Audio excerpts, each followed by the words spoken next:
Bismillahirrahmanirrahim. Assalamualaikum warahmatullahi wabarakatuh. Perkenalkan, nama saya Ahmad Fasid Dahlan, NIM 200301501031, kelas PJKRC. Di pertemuan kali ini, saya akan menjelaskan tentang metode latihan dan transfer keterampilan. 1. Metode latihan. 1. Hakikat metode latihan yaitu memproses belajar mengajar. Ketepatan penggunaan metode merupakan salah satu faktor penentu pencapaian tujuan. Suharmat 1986, Horbin 1986, dan Molenda 1989 menyatakan bahwa metode merupakan suatu cara atau prosedur pengajaran yang dipilih untuk mencapai tujuan. Suparman 1987 menjelaskan bahwa metode adalah suatu cara yang digunakan untuk menyajikan isi pelajaran kepada siswa untuk mencapai tujuan. 2. Metode latihan bagian. Metode latihan bagian adalah salah satu cara pengorganisasian bahan pelajaran dan dengan menitik beratkan pada penyajian elemen-elemen dari bahan pelajaran. Menurut Singer 1980, metode bagian adalah suatu cara latihan yang bertolak dari pandangan bahwa suatu latihan dapat diberikan menurut bagian-bagiannya. Tahap-tahap latihan seharusnya dipermudah dan dibagi-bagi pola belajar motorik. Sebagian pembagian merupakan modifikasi dari teori belajar stimulus respons atau behavior elementaristik. Singer 1980. Anak atau siswa belajar keterampilan motorik tidak dilakukan dalam bentuk keseluruhan, tetapi dipelajari bagian per bagian mulai dari yang termudah sampai yang tersulit. Penerapan teori koneksionisme dari Thorndike dalam belajar motorik adalah sebagai berikut. A. Siswa siap menerima materi atau stimulus, baik secara fisik maupun psikologis. B. Materi belajar dipelajari bagian per bagian dan dilakukan dalam kondisi yang menyenangkan. C. Untuk memperkuat koneksi, siswa diberi penguatan berupa pengetahuan tentang penampilan dan pengetahuan tentang hasil, terutama ditekankan pada pengetahuan yang menyenangkan. D. Elemen-elemen yang dipelajari bagian per bagian dipelajari mulai dari yang termudah menuju ke yang tersulit, kemudian disatukan menjadi suatu bentuk keterampilan yang utuh. Dan E. Prosedur belajar menggunakan pola belajar bagian per bagian.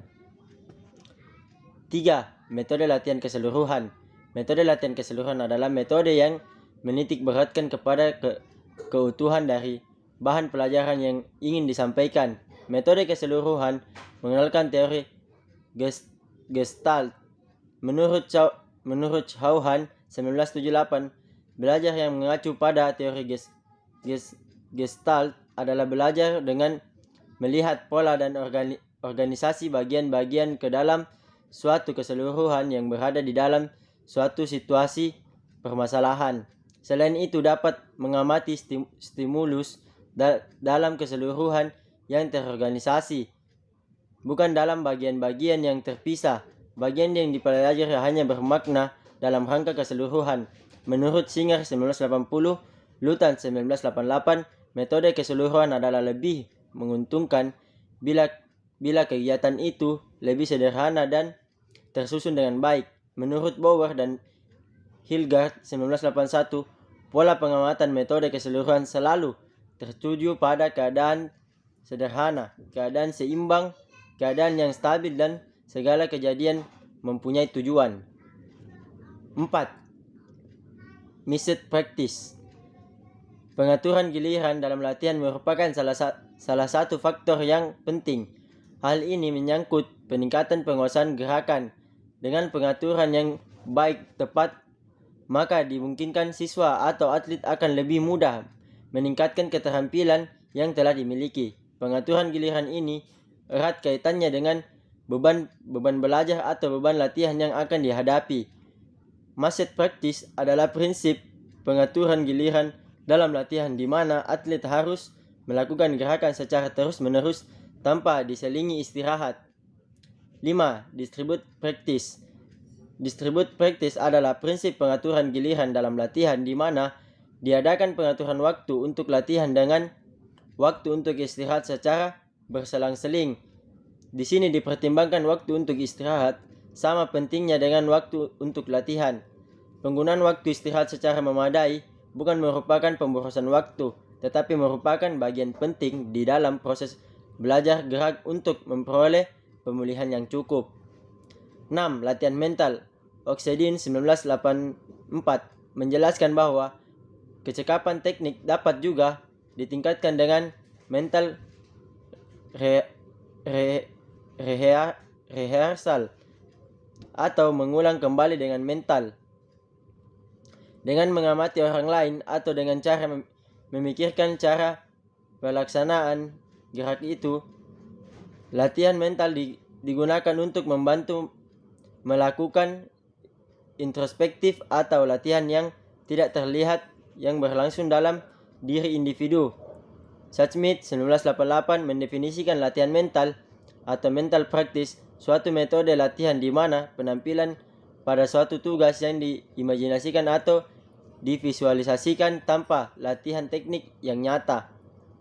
7. Transfer keterampilan. Dalam proses keterampilan olahraga terdapat proses transfer of learning, yaitu kesanggupan menggunakan kemampuan yang telah dimiliki untuk mengerjakan tugas-tugas baru. Smith 1988 menjelaskan keterampilan motorik yang telah dikuasai dapat digunakan untuk memperlancar mempelajari keterampilan motorik yang baru. Meskipun keterampilan tersebut terbebani,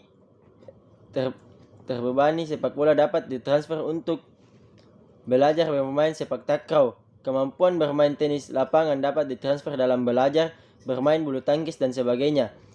Dapat dalam cabang olahraga yang berbeda. Sebagai contoh kemampuan. Terima kasih.